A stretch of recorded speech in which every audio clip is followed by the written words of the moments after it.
So, I wonder where this boat's going.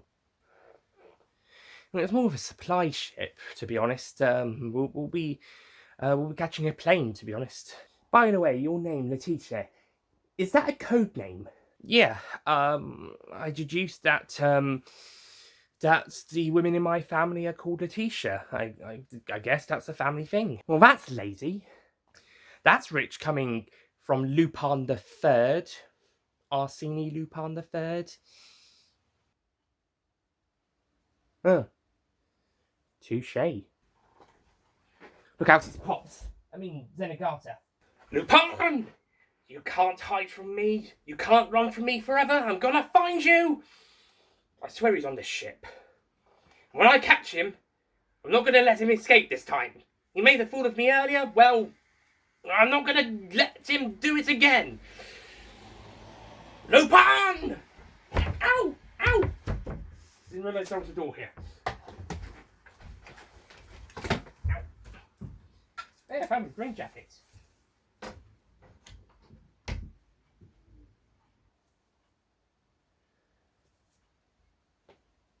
Yeah, good luck with trying to catch me this time, Pops. You'll be working with me soon, whether you know it or not.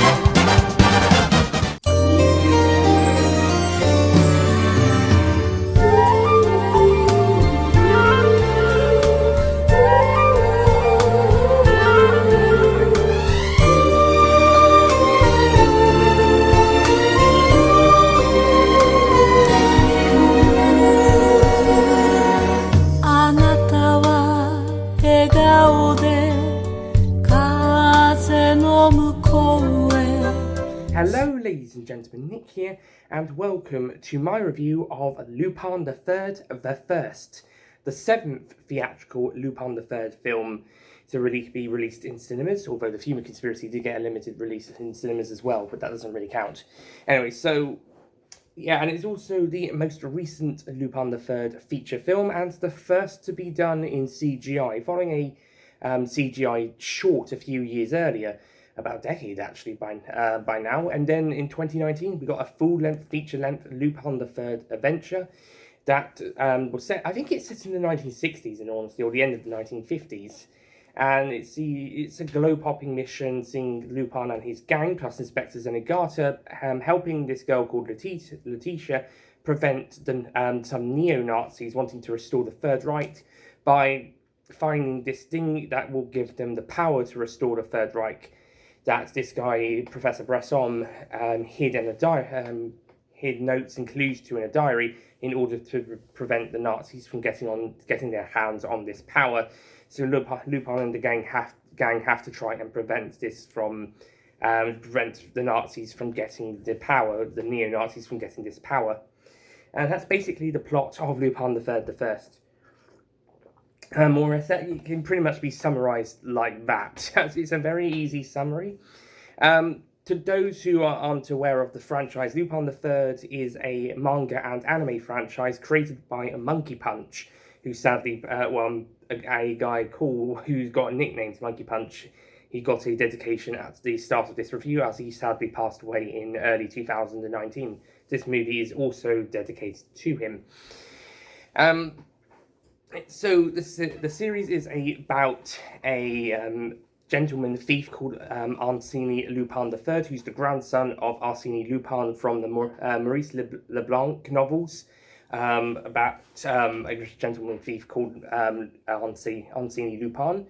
And in the manga and anime featuring Lupin's grandson, Lupin and his gang go across the world trying to steal treasures, and they battle some villains who are worse than them. There's some James Bond-esque villains in there. The series is inspired mainly by James Bond, Looney Tunes, Tom and Jerry, and of course the Lupin books, and Ocean's 11, the original. And so the point of the series is having these characters going around stealing stuff and going on great heists and looking for some great treasures, as well as stopping the occasional big threat, big bad guy sort of threat. In this case, Nazis or neo-Nazis. And they are constantly chased by this guy called Inspector Zenigata, who works initially for Japanese police and later Interpol. Interpol is chasing down these international thieves, who consist of Lupin, his partner Daisuke Jigen, Femme Fatale Fujiko Mine, and swordsman Goemon Ishikawa. Swordsman / samurai. That's Goemon Ishikawa the 13th, who's also a descendant of a famous Japanese fictional Robin Hood type character. So, as mentioned in this story, the gang and Zenigata have to help this girl called Letitia stop these neo-Nazis from getting this power from the Breton Diary in order to conquer the world and bring back the Third Reich. So, how is this film? This film is fantastic. This is a really fantastic movie. We have a simple yet really effective plot. It's a very much an Indiana Jones-esque inspired film, as these characters are basically going on an Indiana Jones style movie, crossing continents. We start in France, then we go to Mexico, and then on to Brazil. And they're trying to find this ancient treasure that was left in a diary that a archaeologist found, and he wrote it down in a diary. And he's trying to make sure it doesn't fall into the hands of neo-Nazis. Well, actually, it's preventing it to fall into the hands of the actual Nazis during the Second World War, and then following the war, those who were trying to revive the Third Reich and bring back power to Nazi Germany, so to speak. So our anti-heroes have to try and prevent that from happening, much like Indiana Jones had to stop the Nazis getting their hands on the Ark of the Covenant and the Holy Grail in the first and third Indiana Jones films. At the same time, it's also your typical Lupin the Third adventure where the gang get up to their usual stick and shenanigans whilst Inspector Zenigata at first chases them, but then teams up with them to fight this bigger power before then going after them again at the very end. Each of the characters remain completely in character throughout this movie. There's no deviation besides all of them teaming up to work with each other to stop this one major threat, but that's, again, typical Lupin shenanigans. Even Zenigata teams up with them this time round, and that doesn't always happen, but usually you'll get the three or four of them working together to stop the big threat, with occasionally Zenigata joining them if the threat is significantly big, like with this movie. I will say, though, in regards of characters, it is a bit disappointing that not all of the major characters of the franchise itself, and I touched upon this in a reaction I did after watching the movie at the cinema I went to see it. The same thing happened with the Castle Cagliostro, which is the second theatrical film and my personal favourite entry of the series, is that there wasn't as much of the main characters of the series, or some of the other main characters of the overall series. And yeah, we do see at least two of these in every single instalment, but I do think that with some of our main characters of the series, so we got Lupin, obviously, but we also got Jigen, Goemon, Fujiko, and Zenigata. Besides Lupin, I think like some of them get a little, some of the other ones got a little sidetracked, and the same problem and I had this same problem with Castle Cagliostro, in which Jigen and Goemon were a bit sidelined, especially Goemon in that film. Not so much Jigen to begin with, but then halfway through he ended up being a bit sidelined for quite a bit.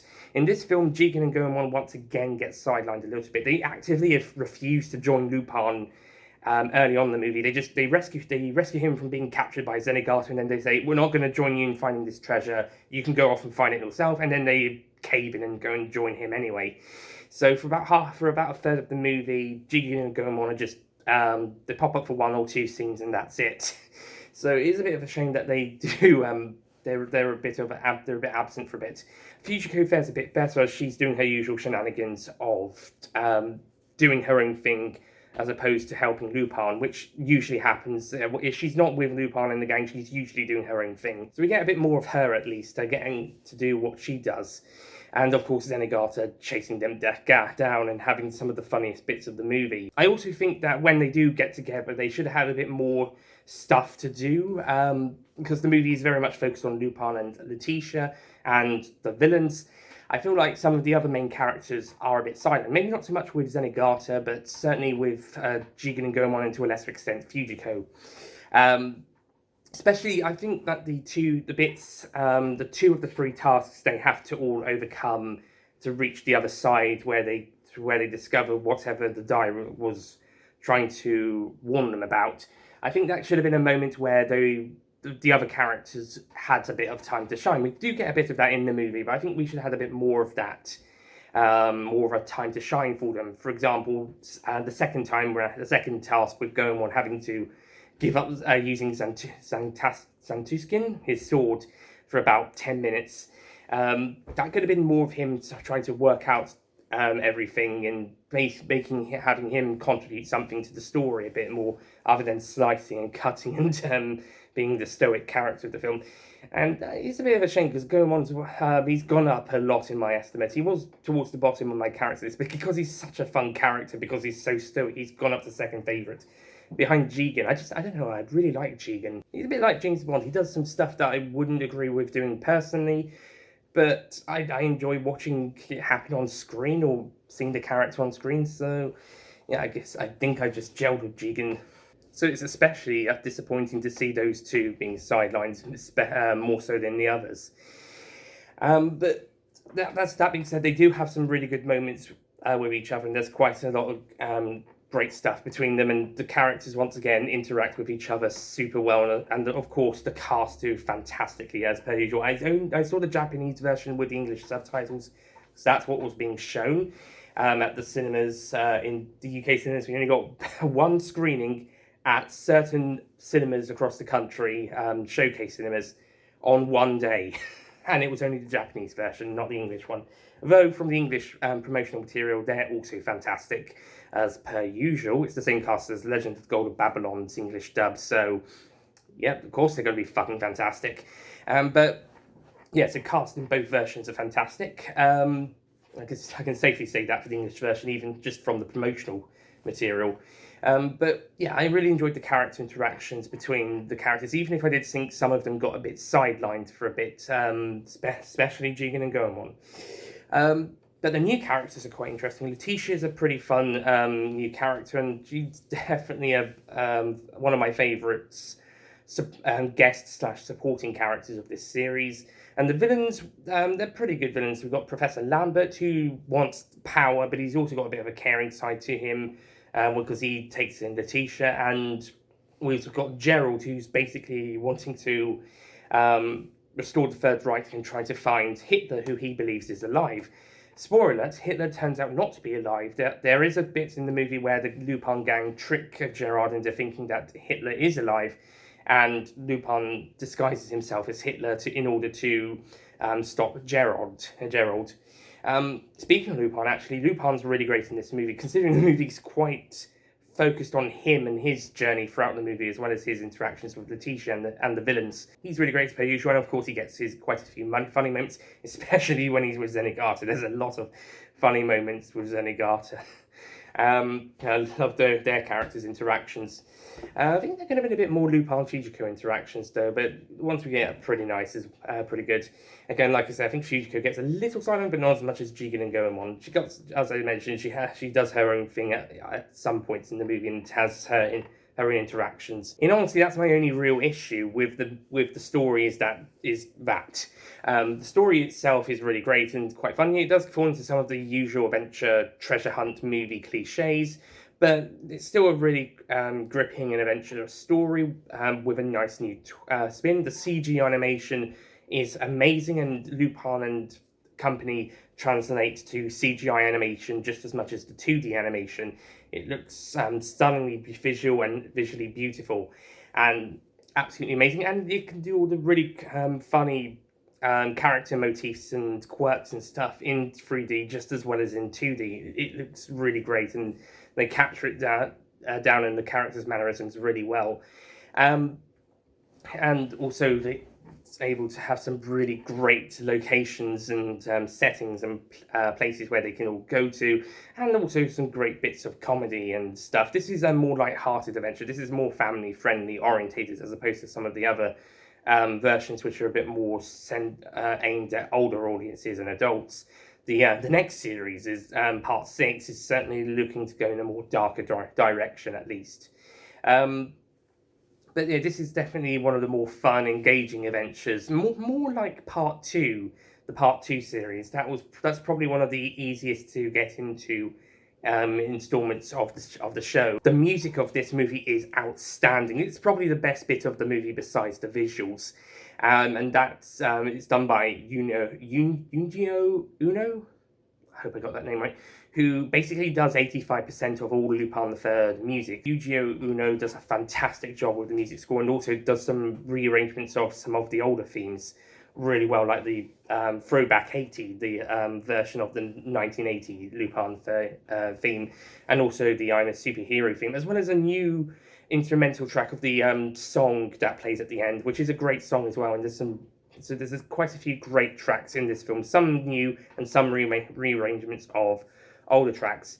Although what's funny is that this is the third, the opening theme is the third version of the Lupin the Third theme to come out in 2019. There was one for the special Goodbye Partner, and then another one with vocals for the special Prison of the Past, and now we got this one. On a final note, this has got some really engaging and really fun moments, as I already mentioned, great character interactions, even if some of them could have a bit more to do. Great plot, even if it does fall into some cliches, like going on this treasure hunt, globe hopping, Nazis, or in this case, neo-Nazis, and also Letitia having some sort of relation to Bresson, having the diary. And since I'm not expecting many of you to actually be able to check out the movie just yet, I will go into spoilers. As it turns out, Letitia is the orphaned granddaughter of Bresson, and she was taken in by Lambert, who then used her as a tool, but does have some feelings for her, and he does eventually sacrifice himself to protect her from being killed by Gerald, who ultimately meets his own end when he falls into the destructive weapon thing that he's trying to use, and it eventually Lupin's able to have it destroy itself. So there is a few treasure hunt, globe hopping movie cliches in this film, but it's done really well, and it's given a fresh new take and handled really well with the characters that are going on in this adventure. It's a very fun and adventurous movie, and if you can somehow check this movie out, I certainly highly recommend checking it out, and it's certainly one of the best entry points to this franchise, especially for younger viewers, because quite a lot of this franchise is more aimed for older viewers. But stuff like this, Castle Cagliostro and Part 2, are certainly good for the younger viewers to get into the franchise, as well as easy to jump into the franchise for newcomers. I would also recommend Part 4 as well. Hello everyone, Nick here. This is a quick little insert. I'm recording about a month and a bit since I recorded this review. The review I recorded on the 3rd of June, 3rd or 4th of June 2021, and this little insert is coming on the 11th of July 2021. In fact, it's the same day I recorded the Black Widow review, but about 10 hours later, I think? No, 11 hours later or so, 11 and a half hours later. This is just to say that my little nitpicks of this film, which caused it to be a 9 out of 10 in my final score, I've realised on reflection they weren't enough to knock the film score down to a 9 out of 10. I don't think they're big enough to knock the score down too much. I think they're small little nitpicks. They're not really too much of an issue or anything for the final film. So I think I was being a bit pedantic with that 9 out of 10 score, actually. So this is just a little thing to say that I'm changing my score. I will now be giving Lupin the Third, the first, a 10 out of 10.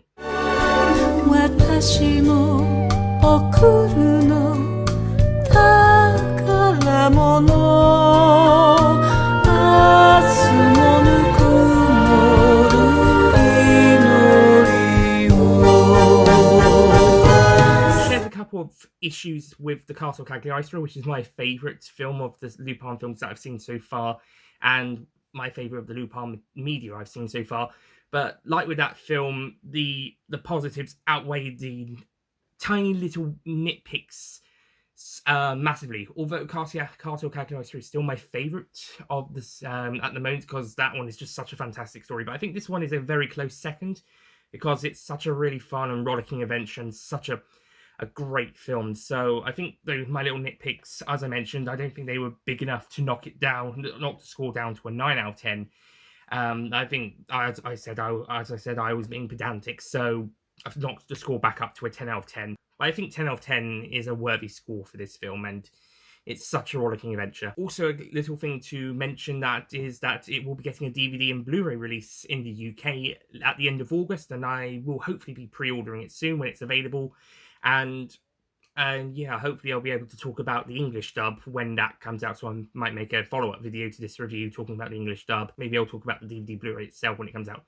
Final thing to mention, on the 10th of June, I got this lovely Banspranto Fujiko Mine figure from Lupin the Third, the First, and now she stands on my windowsill, looking lovely. Yes, you do. So anyway, that's it from this little insert into the review. Back to my past self to wrap up this review. Regardless, this is still one of my favourite entries of the series, and it's a brilliant movie. And I think it's currently taking over Cruella as my favourite movie of 2021. And again, I've only seen 2 movies at the cinema this year so far, but we'll see how it goes as the rest of the year carries on. But yeah, this just was such a fun movie. My only real issues are that some of the main characters could have had a bit more to do, especially Jigen and Goemon in that first third. But that's really about it. It's still a really great movie, and if you can check it out, I certainly highly recommend it. I also recommend looking into the Lupin the Third franchise. Part 2, episodes 1, 2, and 4 in English are on YouTube to watch for free, as are the films Legend of the Gold of Babylon and Farewell to Nostradamus, and both of those, along with Cagliostro, I have reviewed on the Retro channel. So that's it from my review of Lupin the Third, the First. Thank you so much for watching. I'll see you guys next time. Goodbye.